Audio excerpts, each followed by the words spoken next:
Hi అండి, నేను వచ్చేసాను. ఈరోజు గోంగూర పచ్చడి కర్రీ చేద్దాం. ముందుగా ఉల్లిపాయలు, పచ్చిమిరకాయలు, టమాటాలు మగ్గనిచ్చిన తర్వాత అందులో తాజాగా వేగించిన పచ్చి రొయ్యలు అందులో వేసుకుని అలా అలా అలా వేసుకోవాలి.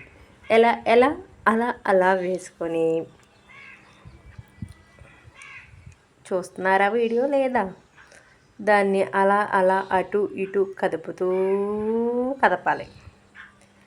దాన్ని ప్లేట్ పెట్టి నెక్స్ట్ మగ్గనిచ్చండి. సరేనా? మగ్గనిచ్చండి ఓయ్, మర్చిపోకుండా.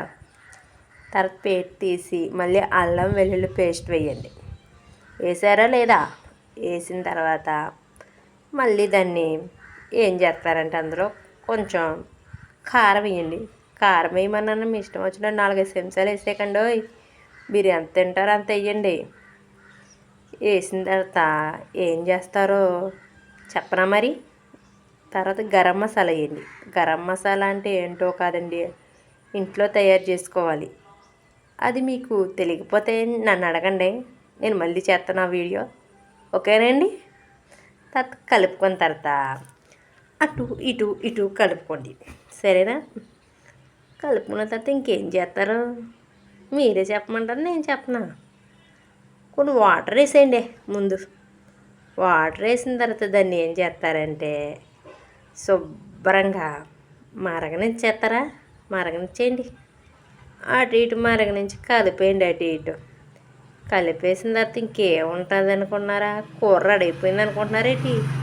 ఏటిది అక్క ఎర్రగా చూపిస్తుంది అనుకోకండి మరి. తర్వాత ఏం చేయలేదు తెలియక నేను ఆలోచిస్తున్నానండి మీకు ఏం చెప్పాలా అని. చెప్పేస్తున్నానండి. గోంగూర ఉడకపెట్టిన తర్వాత ఉంటుంది కదా, దాన్ని తెచ్చి ఏం చేయాలనుకుంటున్నారు మళ్ళీని? ఈ కూరలో వేసేయండి. అది ఎప్పుడు ఉంటుంది. కూరలో వేసేసి శుభ్రంగా ఉడకనివ్వండి. ఉడికితే ఏమవుతుంది తెలుసా మనకి? అదేనండి, పచ్చిరొయ్యలు గోంగూర అంటారు కదా కూర, అది రెడీ అయిపోద్ది. రెడీ అయిపోతే ఏం చేస్తాం? కూర వేసుకొని తినేయడమే మనం ఇంకా. సరే అండి, మరి ఉంటాను.